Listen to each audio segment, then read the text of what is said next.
Hi, babe. Hey, How you doing? I'm good. How are you? I'm good. I love the hair. Thank you. It's my wig. Girl, wigs come in so handy. They come in so handy. But you're I good though. love them. How many do you have? I actually only have three. My mom has sort of adopted my third one, but like every Dog. once in a while.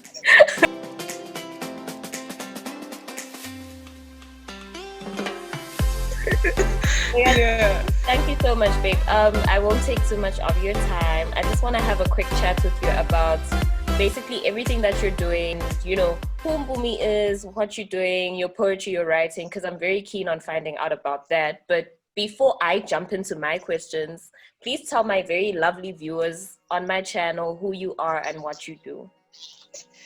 Actually, like every time people ask me that question in these interview things, I'm like, I don't know what to say. Girl, you Because better know.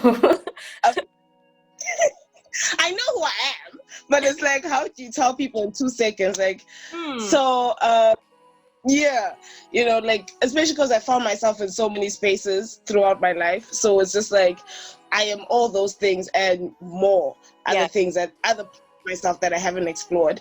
But like, I do spoken word poetry. I started that in 2013. It was the first time I ever wrote a spoken word piece, and it was amazing, such a spiritual experience. Um, and so I mostly like to perform my poems more than writing them. But I have started doing a bit of writing. So I joined this blog this year called Malayo Avenue. Uh-huh. Hashtag you can check it out. Yeah, and I have one piece up there so far. I'll be a contributor for them, so I'll be doing that a little bit. And yeah. Oh, and I also am currently in the process of registering an NGO with a couple of my friends, where we'll be basically helping to keep children in Spofaneni out of crime by just like empowering them, teaching them different skills, running crime prevention crime clubs in their school. We've partnered with like the police in that area and things like that to try and get that going. COVID-19 has not been our friend because we're like, Girl. yeah, we're starting, and then COVID was like, no, you're No, not. you're not. Yeah, it does that to so many people, so many of us, eh? Oh, But the absolute struggle. that sounds really amazing. But I want to like backtrack a bit. You said you don't like writing your poems, but you like performing them, reciting them. So what's the creative process? You just get on a stage and you have like a Janae Aiko moment. Like what happens? No, no, no. So I do write them. Oh my gosh, I do. Okay, I was Me like and freestyling and freestyling. oh, I wish people who can do that are like my spirit animal. But Naturally. no, so I mean, I prefer presenting them in spoken form compared to Okay, written form. I get Yeah, yeah, yeah, I yeah. totally get you. So when did you know that writing was the avenue you wanted to go into when you knew that poetry was like the thing? So I had just left my school.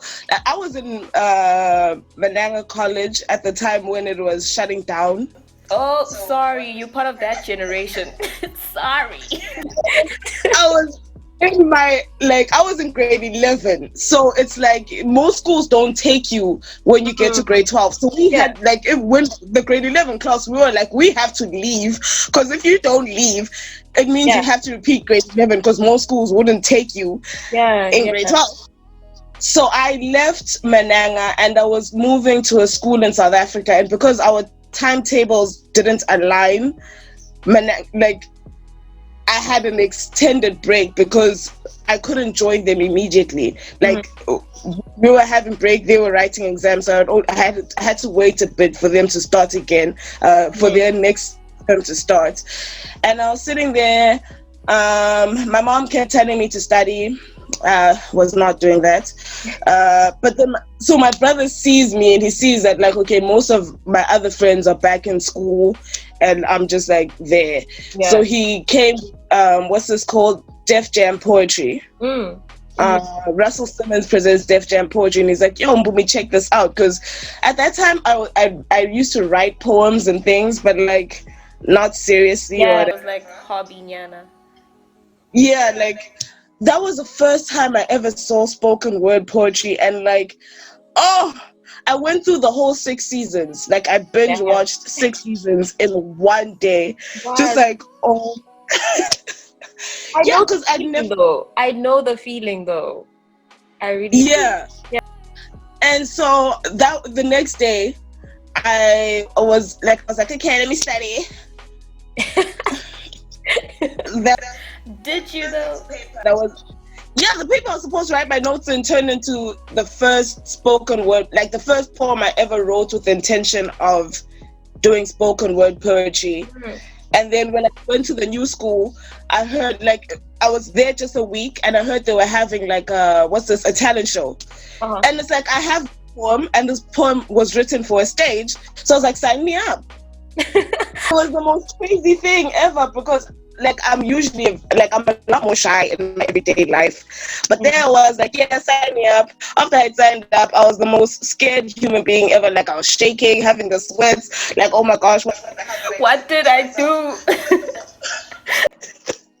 Exactly. Like this child is just being up for like 2 seconds and she's going to like hop on a stage.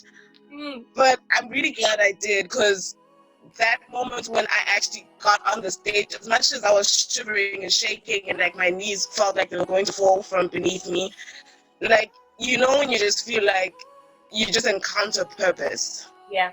And it reminds me of what you said, like how it's very spiritual. What inspires the poems you actually write? What inspires what you create? So just a lot of different things. Sometimes some of them relate to me personally and things that I feel, and then other things relate to things that I read, stories that people tell me, things that I learn in class, because I'm currently a student, almost completing my degree. So then social science degree, you read a lot on like society and things like that. And so those things over time find their way into my poems in different ways. Yeah. Okay. Would you rather never write again or never read a poem again? Man, I'd rather never read. I have to always I can do without it. It's like, it's fine, it's cool, because like with my poems I never plan to write the poem. It's literally just like one day I'll be sitting and a line will come to my head and I have to grab a pen and I have to write. So I can just imagine that happening, and it's like, but you can't write because you've made this deal. Imagine. I guess you just have to get like a voice recorder and record everything. So I mean, look at you. There's ways around it. So I feel like, okay, I'd call you a global citizen because you schooled in Mauritius, right? Yeah. And then I saw something on your timeline about Rwanda, ALU Rwanda. I'm not sure if you went to Rwanda. I had a teaching assistant position there. I was teaching I was assisting to teach a first year leadership course. Okay, so you lived there? Yeah, for like 4 months. It was a short internship. Okay. What did being outside of Eswatini teach you about the world? Because it's one thing to live here and have perceptions of what it is like outside in the rest of Africa, but it's another thing to actually be out there. So what did that teach you?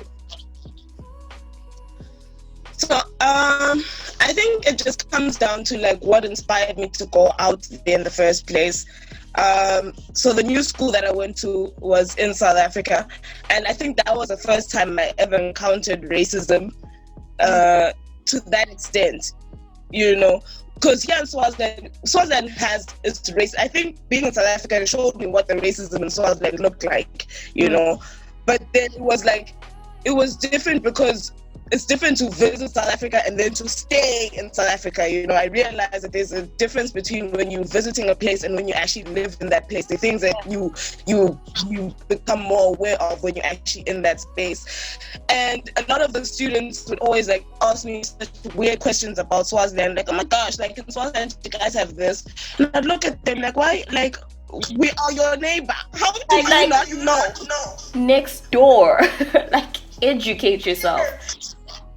And then one day my friend made some joke about hungry children in Somalia, and I was like, and then I was like, oh, wait a minute, Mpumi, you are exactly them. But the only difference is when they say stupid things about your country, you live in your country, so you know that it's different. And so I started questioning a lot about how we perceive a lot of African countries, and why is it that when I thought of going to university, South Africa was the only other African country I considered. And then it was like either South Africa or the rest of the world. Like, other people, what is it about the continent that I don't know? And like having that experience, it's like, okay, if people can have such crazy thoughts about Swaziland, and me as a Swazi, I know that that's not true, then what are some of the thoughts that I have about other places on the continent that maybe are not actually true? And I think moving outside, you get to see how we are actually so similar in so many ways, but then we're also very different. And you appreciate that. I appreciated my Swaziness a lot more. When I'm at home, I don't speak as much to Swazi. But when I was there, I started waking dementia nearly every day.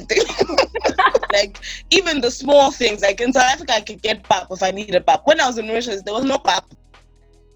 And then I'm like, oh my God, now I actually, like, man, actually, where is the pap? When I'm at home, I don't care about the pap as much. But now I care about the pap. I care about the dementia. They say things about my king. I'm like, why are you talking about my king? So I don't know. But that's really fascinating. What lessons has the pandemic taught you? Like,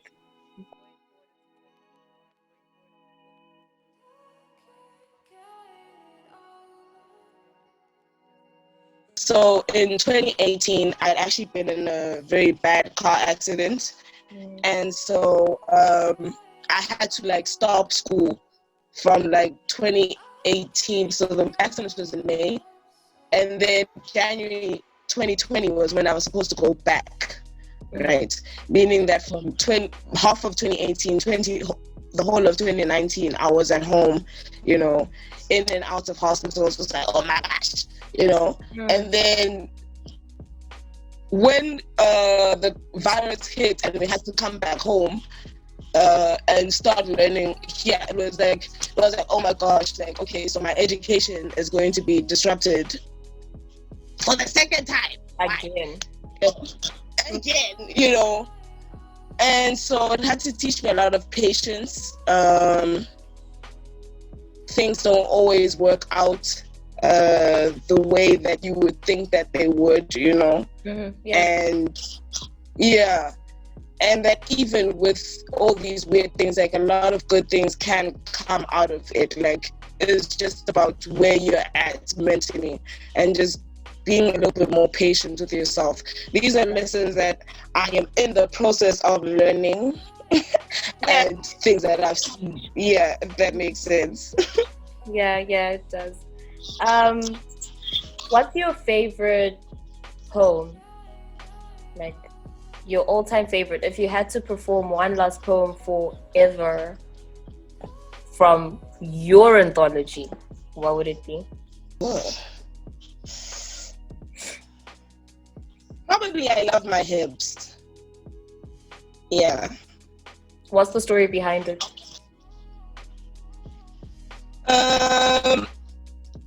It was just it was the most weird thing. Like, I was watching these two girls talk, and the one girl, she was a lot more curvy, chubby, aka, and the other girl was like very skinny. And then the skinny girl was wearing like these like short, like very short clothes, and the chubby girl was like, oh my gosh, like, why are you looking like that? And I looked at her like, but you also wear very like short clothes. And this girl looks very cute in her outfit. The only difference is the clothes do look different on you, but then that should not make you pull down another woman just because whatever, like you as someone who wears short clothes, you should understand that like people should have the freedom to, like, that was also what I didn't understand, because I was looking at it like, but it's not like you are here like dressed like Saint Mary 24/7. So what is it? Yeah. You have so much to say about this other person and their hips. So it just made me think about how so many times people feel like the distance between your hem and the ground is a distance between you and heaven or whatever, Yeah. So that was the inspiration behind the poem. So I just wrote the poem, and it was like, the main part of it is I love my hips, and it's like no matter what you say, when you look my way, I love my hips. I think that's the biggest struggle amongst women. I honestly feel like we are much, much stronger together than we are divided. So hopefully we can pass on energy like this, and it can become a culture that women stand together than apart. Just before we end our sit down, what do you want to be remembered for? You gotta know. Well, maybe the next time we meet, I'll have a better answer for that. But I think for me, with everything that I do, like I always just try to touch at least one person. Like that's just something that with all the things that I do, like I'd actually done a little bit of modeling post car accident, because like I had this really big scar on my face, and it was like, okay, so what does beauty look like now that you don't look like what you used to look like before? And it's like, if I can do this, it'll be something for myself, and then maybe someone else can also see it and be like, damn, if she can model with, at that time my eye was completely shut. Like when you saw me, they had already worked on my eye so much that it could open, but at that time it was like it wasn't opening at all, it was really bad. So I was like, that was the first shoot I had. Like I literally still had like 1 or 2 stitches. You can't see it in the picture, but that was how it was. And I was like, I'm going to stand here and like take these pictures and hopefully inspire someone else to love themselves. Well, you're doing really phenomenally, babe. You're doing so many amazing things, and I'm proud to even say I know you. So keep at it, keep inspiring. You're really good at this modeling thing, by the way, sis. So, like, kudos to you. Giving us a run for our money. So just to sign us off, please sign us off with that poem, I Love My Hips. I want to hear it. I think my people want to hear it. So just 1-2 lines. Oh, I hope I remember all the words. I'll cross fingers.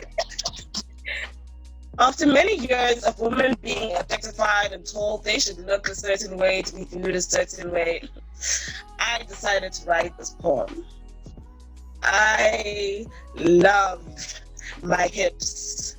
They are sleek like luxurious cars, sculpted from pure and undiscovered mineral, untainted like the sunset sun when God creates his best paintings. Approach with caution. These hips so sharp, they slice through gold, strength etched in my very bones, padded and smooth brown skin, which knows how to cry, squeeze, and love. That's a little snippet. That was more than a little snippet. Thank you so much, babe. Like, thank you for your time. Thank you for your gift. I really believe that everyone has been given a gift, and it's not yours to hold on to it, but to share it with the world. And you're doing just that. So I just wish you so much going forward. I wish you all the best with the NGO. As much as COVID is like nurses, hopefully things will get better. And all the best with school as well. All the best with that. I don't miss school, so all the best. I don't miss it either, and I'm still there. Stay strong, babe. Thank you so much. Thank you so much. You're also doing such precious things, man. I've also been looking at the things that you're doing, and this in itself, like trying to just create